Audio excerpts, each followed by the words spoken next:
में आज हम पढ़ेंगे उपचार के सिद्धांत।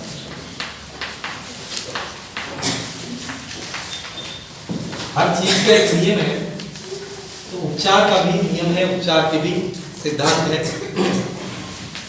तो संक्रामक रोगों से छुटकारा पाने के लिए तीन सीमाएं हैं, तीन कठिनाइयां हैं।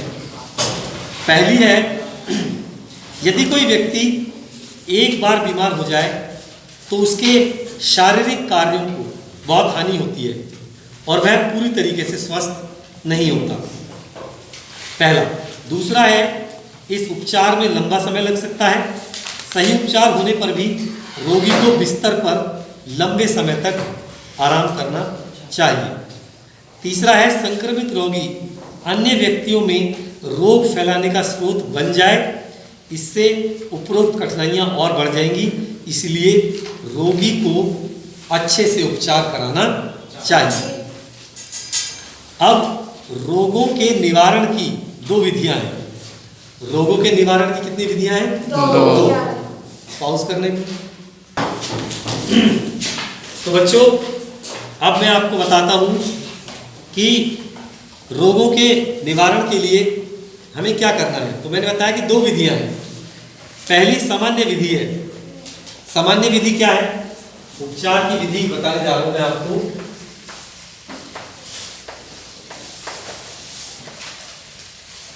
तो पहली विधि है सामान्य विधि। सामान्य विधि क्या है? इसमें भी दो बातें हैं। नंबर एक, स्वास्थ्य परक परिस्थितियां बनाकर।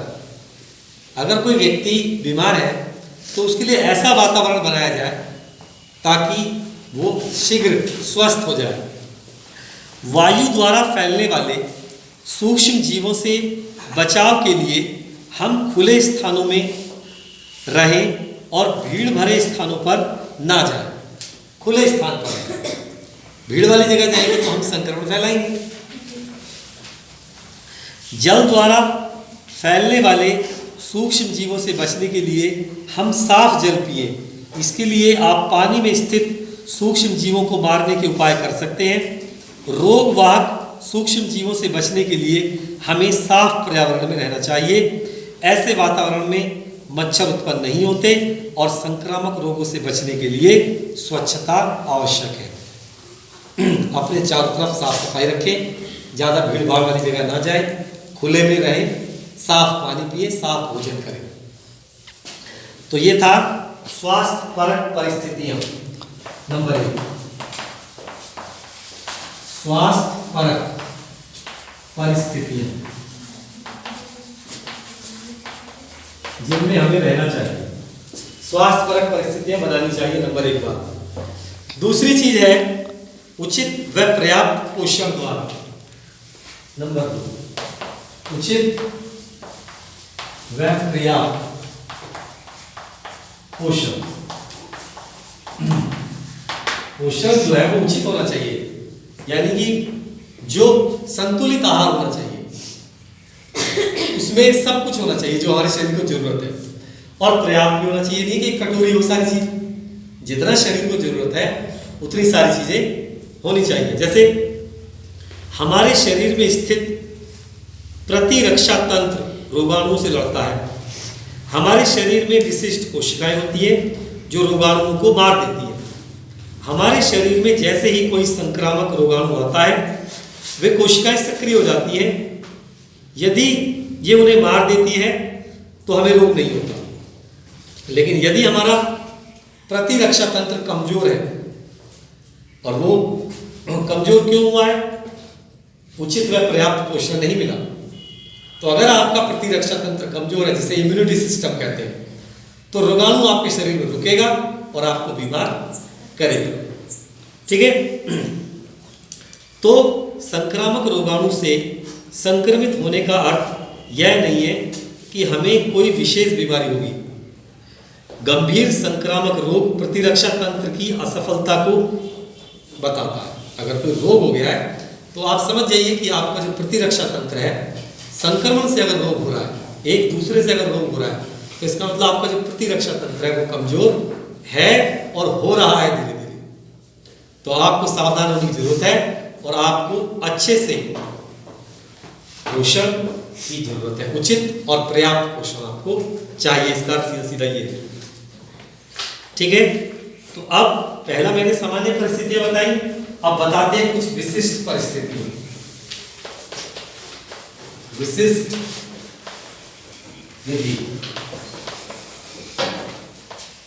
कुछ विशिष्ट विधि जानिए क्या है। तो विशिष्ट विधि में ये विधियां प्रतिरक्षा तंत्र के विशिष्ट गुणों से संबंधित हैं जो प्राय रोगाणु से लड़ते रहते हैं। तो इसे स्पष्ट करने के लिए एक उदाहरण लेते हैं। अब सारे विश्व में चेचक नहीं है। चेचक की बीमारी आपने सुनी होगी, शरीर पर दाने होते हैं उसमें। लेकिन 100 वर्ष पहले चेचक बिल्कुल महामारी की तरह था, जैसे आज कोरोना चल रहा है, वैसी चेचक था। ऐसी स्थिति में लोग रोगी के पास आने से डरते थे, क्योंकि उन्हें डर था कि उन्हें भी चेचक हो जाएगा। लेकिन लोगों का एक ऐसा वर्ग भी था जो चेचक से नहीं डरता था। क्या मतलब है उसका? उसका मतलब यह है कि जो चेचक के जो रोगाणु उनके शरीर में आ रहे थे, तो उनका प्रतिरक्षा तंत्र इतना मजबूत था कि वो उसे मार देते थे और वो उससे प्रभावित नहीं होते थे। तो यह वर्ग चेचक के रोगी की सेवा करता था। यह वह वर्ग था जिन्हें बहुत भयानक चेचक पहले हो चुका था। उन्हें चेचक हो चुका था पहले, वो आदमी थे। तो जब चेचक के रोगाणु आए हमारे शरीर में, तो जो हमारा प्रतिरक्षा तंत्र है उसने कुछ ऐसे सिपाही बनाए कि जब भी चेचक के रोगाणु आएंगे मार दे। वो उनके शरीर में बन के तैयार हो गए। ठीक है, अब उन्हें कभी दोबारा चेचक नहीं हुआ। कुछ लोग ऐसे होते हैं जो एक बार होते हैं और वो दोबारा नहीं होते। क्यों? क्योंकि शरीर उनके लिए एंटीबॉडीज तैयार कर लेता है कि उसका रोगाणु जब भी आएगा हम उसे मार देंगे। और जो एंटीबॉडी नहीं बना सकते वो बार बार बीमार होंगे। ठीक है, तो लेकिन फिर भी जब उन्हें चेचक हो गया वो फिर भी ठीक रहे, है ना। उनके शरीर पर चेचक के दाग भी थे, लेकिन कोई प्रभाव नहीं था। यदि आपको एक बार चेचक हो जाए तो आपको चेचक होने की पूरी संभावना नहीं होती। इसलिए एक बार रोग होने पर उसी रोग से बचने की यह एक विधि है। इसका यह कारण है कि जब रोगाणु प्रतिरक्षा तंत्र पर पहली बार आक्रमण करता है तो प्रतिरक्षा तंत्र रोगाणु के प्रतिक्रिया करता है और फिर विशिष्ट रूप से स्मरण कर लेता है, ध्यान रख लेता है कि जब भी ये रोगाणु आएगा तो मुझे इसका मुकाबला कैसे करना है। समझ में आ रही बात? तो वो उसे फिर पूरी तरीके से नष्ट कर देगा। तो ये जो हमारा प्रतिरक्षा तंत्र है, ये इसका एक नियम है कि वो किसी विशिष्ट रोगाणु के लिए अपने आप को मजबूत कर लेता है। बात समझ में आई या नहीं आई आपको? अब इसके बाद आता है टीकाकरण, कि अगर हमारा जो प्रतिरक्षा तंत्र है वो एंटीबॉडी नहीं बना पाता है तो फिर हमें वो डालने पड़ेंगे, टीका लगाना, इंजेक्शन लगाना, है ना। जैसे कि आपने सुना होगा कि कोरोना का टीका खोजा जा रहा है। तो क्योंकि हमारा शरीर उस रोगाणु, उस संक्रमण के लिए तैयार नहीं है। उसकी एंटीबॉडी कुछ लोग तैयार कर पा रहे हैं, कुछ लोग नहीं कर पा रहे। तो आप देख रहे होंगे बहुत सारे लोग घूम रहे हैं, कुछ तो डॉक्टर लगे हुए हैं कोरोना वालों को ठीक करने में भी, उनको कोरोना नहीं हो रहा है। इसका मतलब उनका जो प्रतिरक्षा तंत्र है वो मजबूत है, उसने एंटीबॉडीज बना लिए हैं। कुछ ऐसे इलाज भी किए गए, प्लाज्मा थेरेपी सुना होगा आपने, कि जो लोग कोरोना से बीमार होकर ठीक हो गए, क्योंकि दवाई तो है नहीं कोरोना की, तो इसका अर्थ क्या है कि उनके शरीर में एंटीबॉडीज बने, तो उनके ब्लड से, उनके खून से प्लाज्मा ले लिया जाता है। उस प्लाज्मा में एंटीबॉडीज होते हैं और वो रोगी को चढ़ाए जाते हैं। परंतु ये तरीका बहुत ज़्यादा सफल नहीं हुआ। तो इसलिए अब टीके की खोज की जा रही है। टीके के माध्यम से आपको वो जो एंटीबॉडीज है वो दिए जाएंगे और फिर हमारा शरीर उनको एडॉप्ट कर लेगा और फिर पहचान लेगा कि इस तरह का वायरस कभी आएगा तो हम उसके साथ कैसे मुकाबला करना है। तो इसलिए टीकाकरण किया जाता है। ठीक है, क्या किया जाता है? टीकाकरण, इंजेक्शन। ठीक है, तो टीकाकरण का सामान्य नियम यह है कि शरीर में विशिष्ट संक्रमण प्रवेश कराकर प्रतिरक्षा तंत्र को हम मूर्ख बना सकते हैं। वह उन रोगाणुओं की नकल करता है जो टीके द्वारा शरीर में पहुंचे, और यह वास्तव में रोग नहीं करते, लेकिन वास्तव में रोग करने वाले रोगाणुओं को उसके बाद रोग करने से रोकते हैं। ठीक है, फिर रोग हमें नहीं होगा। तो बच्चों बहुत सारे टीके दिए जाते हैं हमें, जैसे आपने पोलियो का टीका सुना होगा। पोलियो का टीका नहीं, उसकी तो ड्रॉप पिलाई जाती है।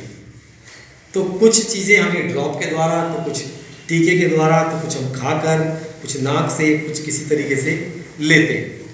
ठीक है, तो पल्स पोलियो प्रोग्राम आप समझ चुके हैं क्या है। अब आता है मनुष्य में विषाणु से जनित रोग कौन से। विषाणु मतलब वायरस, जो एक आदमी से दूसरे आदमी में जाता है। उन रोगों के नाम है, त्वचा के रोग हैं कुछ, जैसे चेचक है, चिकन पॉक्स है, हर्पीज है, पोलियोमाइलिटिस है, रेबीज है जो कुत्ता काटने से होता है, ये भी संक्रामक है। श्वसन नाल के रोग है, जैसे इन्फ्लुएंजा है जिसे आप जुकाम कहते हैं। अंतरांगों के रोग है, जैसे पीत ज्वर है, हेपेटाइटिस है, शरीर के अंदर के अंगों को प्रभावित करता है। हेपेटाइटिस पीलिया का ही एक रूप है।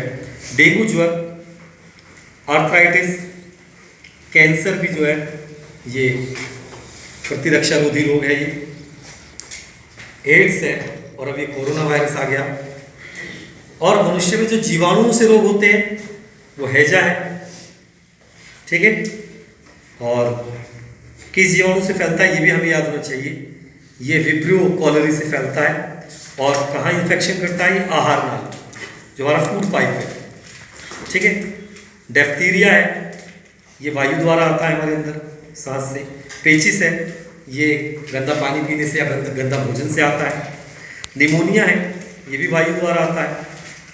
तपेदिक टीबी जिसे कहते हैं, ये भी वायु द्वारा फैलता है, एक दूसरे के संपर्क में आने से होता है।